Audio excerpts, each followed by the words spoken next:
Hello there students, welcome back to this video series. This is your instructor Dhruvi Bhatt, still talking about presentation strategies.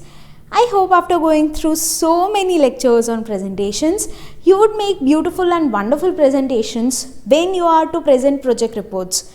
I would be seeing your project reports too, so make sure they are amazing enough. Otherwise, I'll complain that you have not gone through the lectures very well. Okay, in this last lecture talking about presentations, we would be talking about certain guidelines for effective delivery of presentation. I told you everything about what are different ways you can deliver your presentation. We also talked about how a presentation is made, etc. Today I would be talking about what things you should keep in mind to give that wonderful presentation, to make sure that very less of your audiences are put to sleep. It is actually 3 V's you need to take care of: vocal, visual, verbal as well as non-verbal. Remember this. If you remember these 3 V's, your presentations would be amazing. Trust me on this. You need to take care of the verbal and non-verbal part, the vocal part, and finally the visual part. We would here understand each of these guidelines in detail, and I would like to tell you what you should do and what you should not do. Starting firstly with obviously the verbal elements. What words you should use and what words you should not. First and foremost, students, when you are giving out a presentation, make sure you use word pictures. Has it happened to you that sometimes reading a book feels more real than looking the movie of that same book? This is what you need to incorporate in your presentation. Use words in such a way that whatever image is there in your mind is transferred as it is in the minds of your audiences, just like a good book writer does.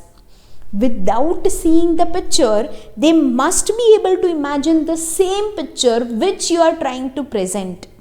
That is building word pictures. For example, if you are to describe a bus, use words like a school bus, whatever fun elements are there inside the bus, like the students are frolicking, they are singing songs, they are going out to a picnic, etc. Just create a story, create a background of your presentation in such a way that each and every word you speak, each and every image you try to portray is properly affixed in the minds of audiences and they do not divert from this image.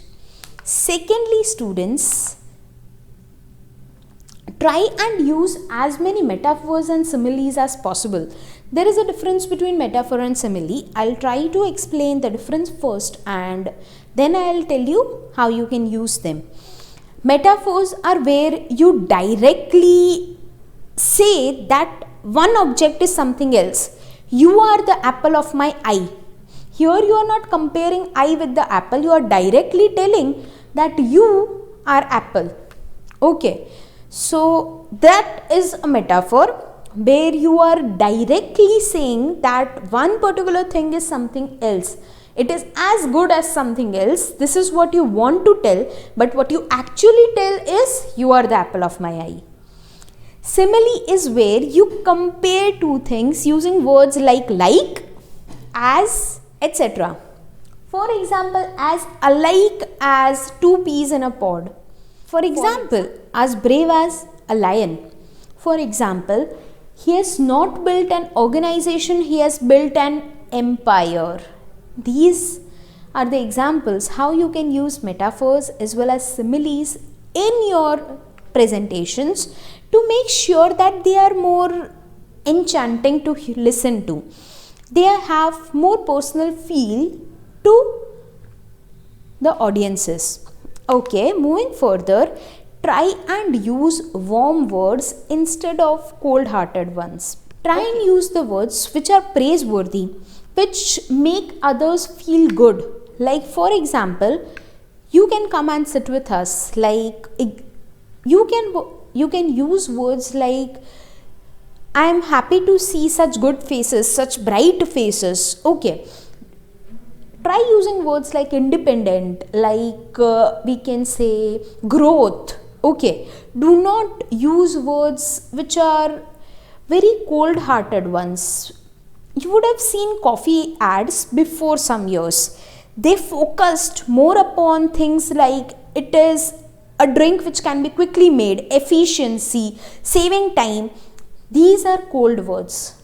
Instead, nowadays they have switched their advertisement scenario to more warm words like it is a heartwarming experience to drink a coffee. It has an amazing aroma.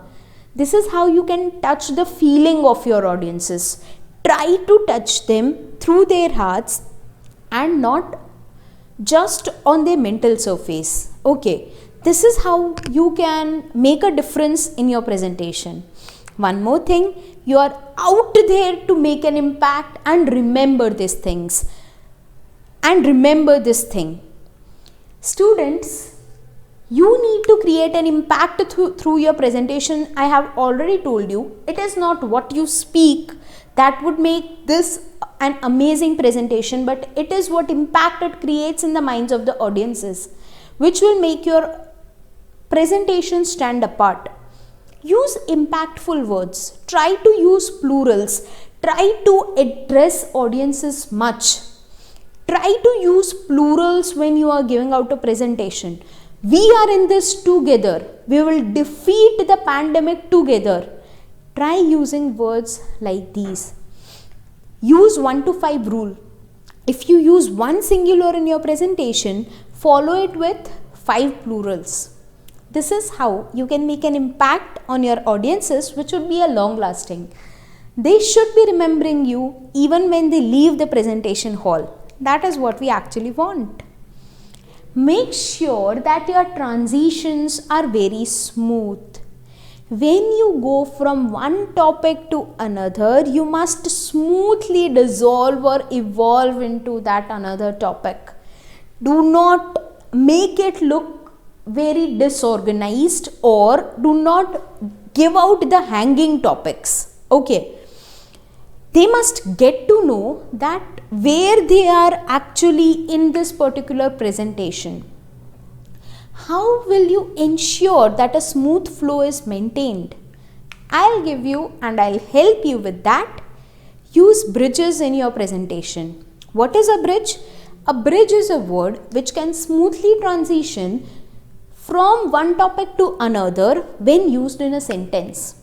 For example, that was bad enough. However, there is worst yet to come.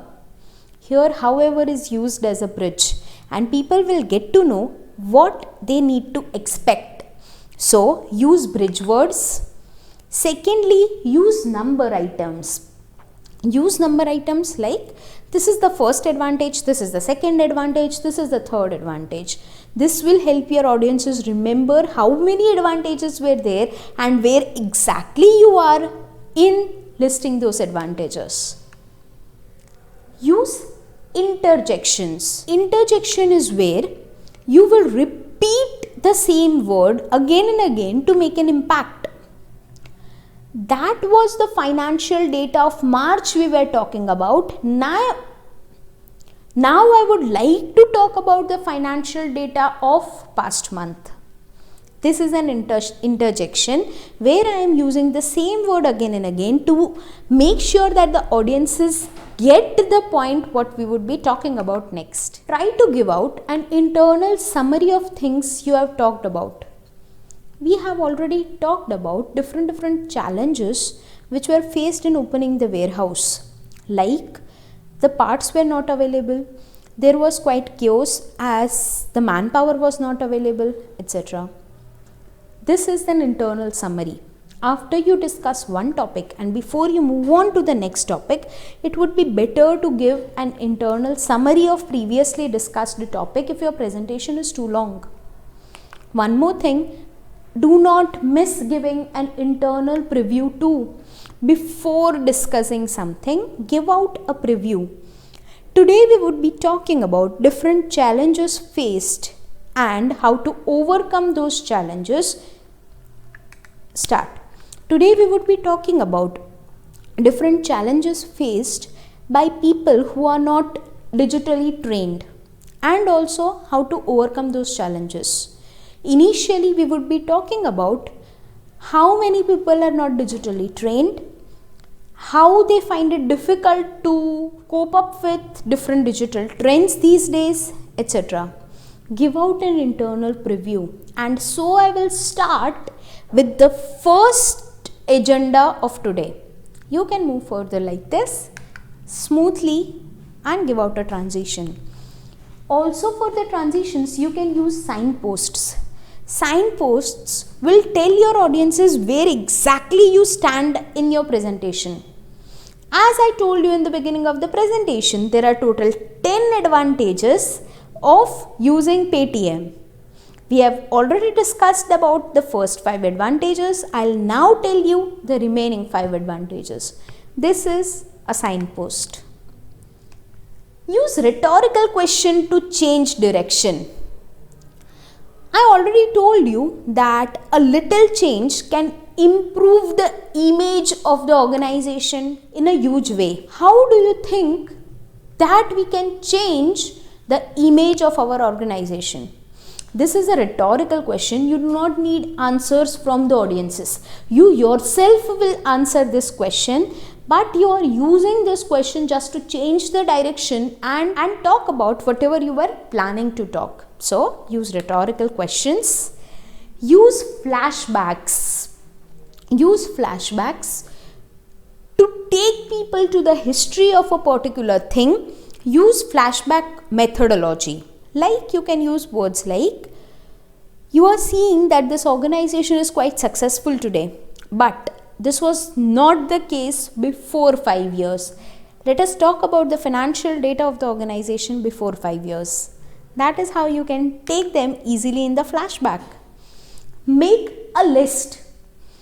I would be talking about top 10 advantages of doing your masters from a reputed university. This is the first advantage, the second benefit is, the third advantages, and so on. Make a list, follow the list throughout the presentation. As easy as that. It would give you a smooth flow. Use pauses when and where necessary. Okay. Make sure that you insert pauses for 2 reasons. 1, you will get time to smoothly flow to the next topic and remember things about the next topic. Second, audiences will get to know that after this pause, there is something new coming into them. Okay. Also, use physical movements to show the transition. If you are moving towards your presentation slide or if you are changing the presentation slide, it will showcase to the audiences that now you would be moving to the next topic. So physical movements too can be used for smooth transitions. Last but not the least, you can use quotations, anecdotes and jokes to transition to your desired topic. I'll give you one example, one which is given in your book itself, but I love that one, where an interviewer asks the prospective employee, that is the interviewee, different questions, and just when they were discussing salary, the interviewee told that okay, salary is okay, but I am interested in much more perks. What all benefits would you be giving me? In the previous organizations, I got many medical benefits, I got traveling expenses, I got also a free trip, also I had many paid leaves. What you will be offering me? Okay, the interviewer said that I guess you were very happy in your previous organization. Why did you leave that job then? Because the firm broke. This is what happens when you spend too much in employee satisfaction. You need to maintain quite a balance between the profits of the organization and satisfaction of the employees. This is our topic for today's presentation. This is how you can transition smoothly, starting with a quotation, anecdote or joke towards your desired topic. Moving forward, we would be talking about non-verbal elements. We talked about all the verbal elements which are important in a presentation, but a presentation is a mix of verbal and non-verbal elements, because I remind you again and again that communication is only 7% words. Remaining 93% is non-verbal elements. First and foremost, your body language. Make sure your body language is properly utilized. You use your gestures and postures possibly in a way that the audiences can understand better. Use proper gestures with your hands, showcasing different numbers while you speak out the points. Make sure you use your facial expressions appropriately. You maintain an eye contact with everyone in the audience. Do not stare for a long time to a single person. Do not move too near to anyone in the audiences. That too is bad manners. Make sure that you give proper physical space. We have discussed all the non-verbal elements much in detail. In presentation 2, you need to follow all the non-verbal traits which I have explained you. Secondly, make sure that you use your vocal elements too properly. Proper inflections, clearly speak each and every word while giving out a presentation. Make sure you adjust the pitch of your voice according to the importance of things you are talking about. Make sure your tone is subtle. Go out there with enthusiasm. Go out there with your most subtle tone. Okay. While presenting, give out a confident look. Along with that, show your enthusiasm or show your desire towards delivering that particular topic. This would go a long way. This will be very much evident in your voice whether or not you are very much interested in presenting the topic or not. If you would lack enthusiasm, how would audiences have that? So, do not move too fast, do not move too slow, do not be too eager. Just calmly present your views and you are done. Lastly, the thing which you need to remember is your visual elements. Students, we tend to remember a picture lot more than words, don't we? I would give you an example of today's scenario in staff room. Every one of us was talking about a book of network security. Back in engineering, we all used the same book and we were talking about the topic which was there in that particular book. Any one of us didn't remember the name of the author. However, we remembered it is a white book with a black colored fingerprint imprinted on it. When someone told it is Atul Kahate, we remembered that yes, that was the name of the author. But the picture is still clear even in my mind. This, student, is what you need to pinpoint at, is what you need to attack. The right stimuli of your audience's brains, where they would be more interested in a topic if a topic is presented with pictures. And if the topic has most amount of pictures, trust me, they will remember the presentation for a longer amount of time. Quite interesting, right? So students, make sure that you have enough visual elements, include pictures, include videos in your presentations. It would make the presentation interesting and it would make sure that people could memorize the presentation for a longer amount of time. Okay students, that was all about presentations. This is Dhruvi Bhatt signing off. Until next time, thank you so much for such patiently listening to me. Bye until next time.